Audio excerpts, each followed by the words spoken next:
Live from our 7 Tasmania studios, your nightly news with Louise Hobart begins now. Good evening, everyone. First tonight, a wide-scale manhunt is underway for a gunman who shot and killed a man inside a Bridgewater home in the early hours of this morning. It's believed the shooter was known to the victim in what's being labelled a targeted attack. Police scattered throughout the grass, heads down scouring for evidence near the scene of a fatal shooting. A 32-year-old man has died after receiving a gunshot wound in an incident at Bridgewater overnight. It's understood the man, believed to be Ty Silver, was shot in the upper body by a person known to him inside this Douglas Drive home before 1 a.m. He died at the scene shortly after police arrival. The gunman and weapon were nowhere to be found throughout the day, leading to an extensive search expanding across the Bridgewater area. We've had drones involved in the search, we've had dive squad involved, search and rescue. Also, extensive forensic examination has been done at the scene.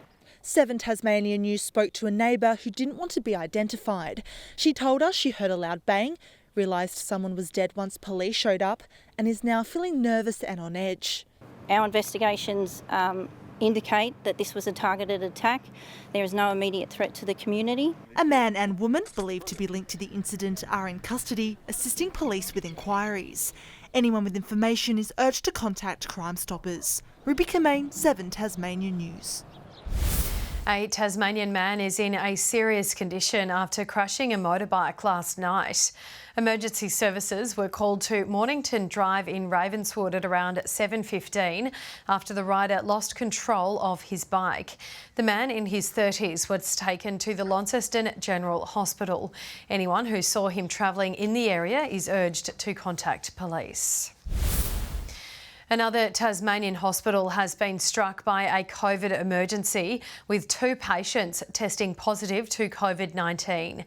It would be the first known transmission in the state's hospital since borders opened and comes as the state records more than 1,300 new cases.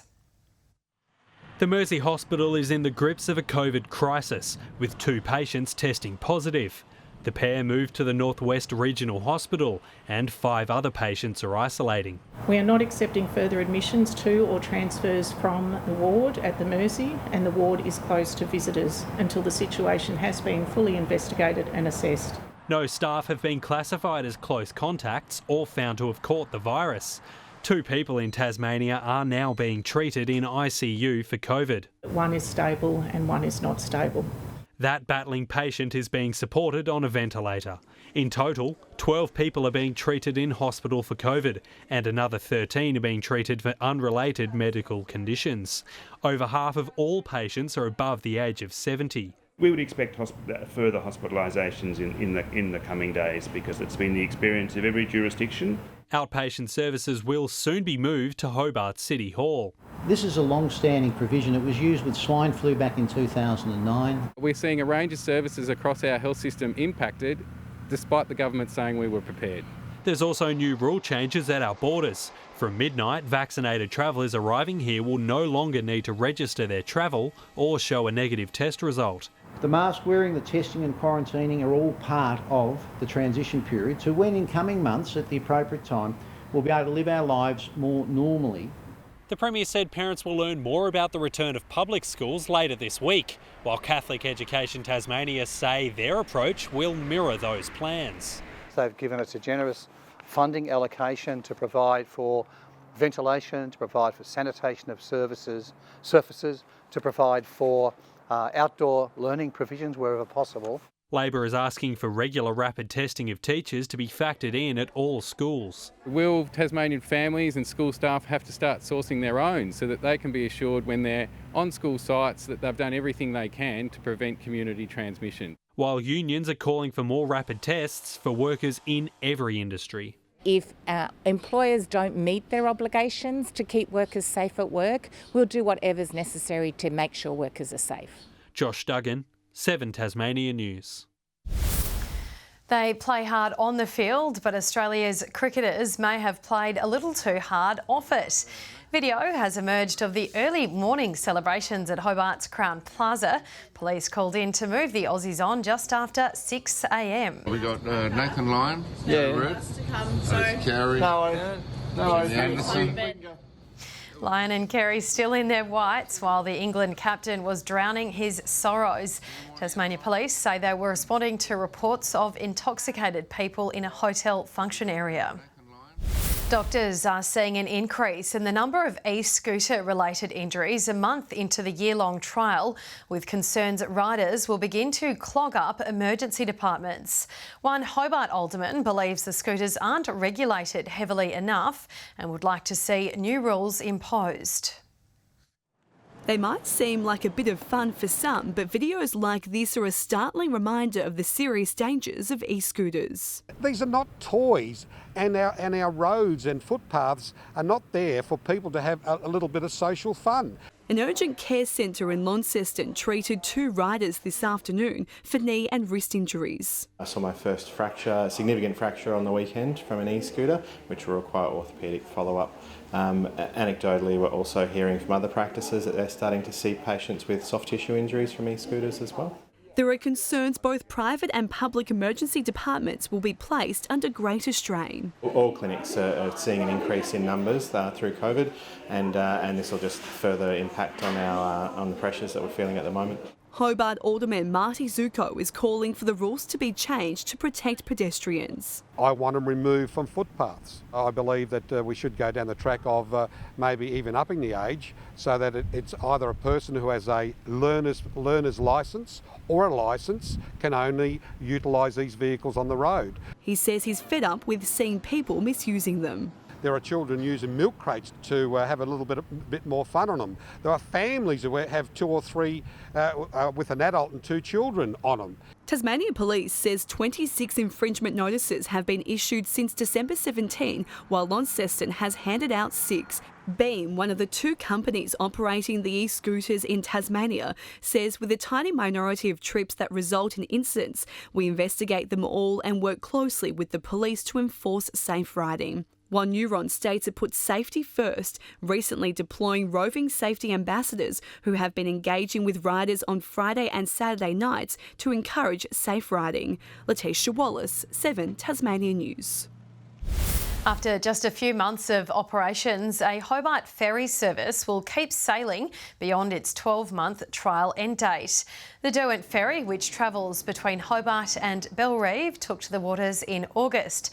It was used by around 600 passengers a day over summer, with thousands jumping on board during the Ashes. Transport Minister Michael Ferguson says the ferries are playing a role in busting traffic congestion. Final rehearsals are underway ahead of Foma kicking off this Friday in Launceston. Around 35 artists will perform over 2 nights at Foma's secret location house party. We've themed this event around home. It's been obviously a big issue over the year. Everyone's spent a lot of time at home and it's become a really important place. And we wanted to turn that on its head and put a party in the home. These 3 dancers, who've been performing together since they were 6 years old, say this routine is something left field for the trio.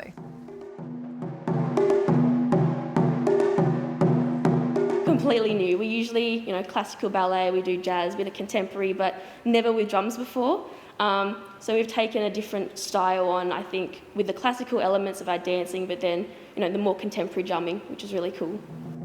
Foma will run in 2-hour sessions on Friday and Saturday night. The Jack Jumpers will be on the sidelines a little longer, with tomorrow night's clash against the Breakers postponed. The team were out of action for the past fortnight due to COVID, and now the Breakers have notified the league they didn't have the numbers to field a team. Our guys were raring to get back on the court, but as I said before, it is what it is. We can't control it, and the disappointment really, I think, lies with New Zealand being their home game and a chance for them to generate some revenue. It's difficult, it's a respiratory disease, and guys obviously are running and trying to get back to fitness, and I'm actually happy we're not playing on Wednesday, and we'll see what the weekend holds. A new date is still to be found for the match. Tasmania's next outing is this Sunday against South East Melbourne at MyState Bank Arena. Launceston Tornado star Keely Froling has been overlooked for the Opals squad in upcoming World Cup qualifiers against Serbia. The 25-year-old was originally selected in an extended squad late last year, but didn't make the final 16-player cut. Tensions will be high for next month's matches in Serbia, fresh after countryman Novak Djokovic was deported from Australia. Good evening. 19 in Hobart today. Launceston the warmest around the state, 26 degrees, Burnie 24 and Devonport 23.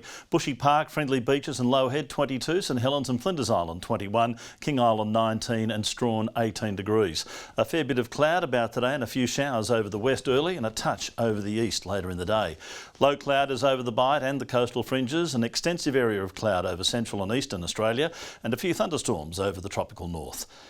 Tomorrow a large high moves to our southwest, still maintaining a ridge over us, and through to WA, a low lies over Queensland. The south to southeasterly winds will tend east-southeasterly at 15 to 25 knots, swells at 3 metres in southern waters.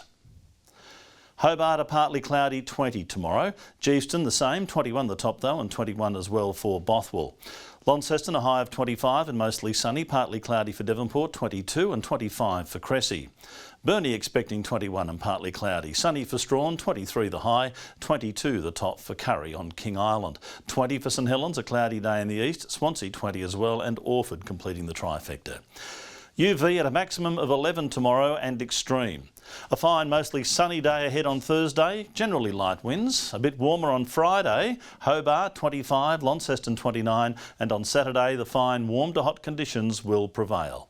40 tomorrow in Perth, enough said. Sunny weather in Adelaide and Melbourne, showers forecast for Sydney and Brisbane. And here you can see the current conditions around the state. And Lou, look, thank you very much for your concern, but no, things haven't improved with the eye. In fact, today I said to my wife, I kept seeing spots in front of my eyes. She asked if I'd seen a doctor, and I said, no, just spots. Oh, please. Well, I hope you get better soon, Murph. That's all your news for now. Thanks for joining us. We'll see you later on with updates. Good night.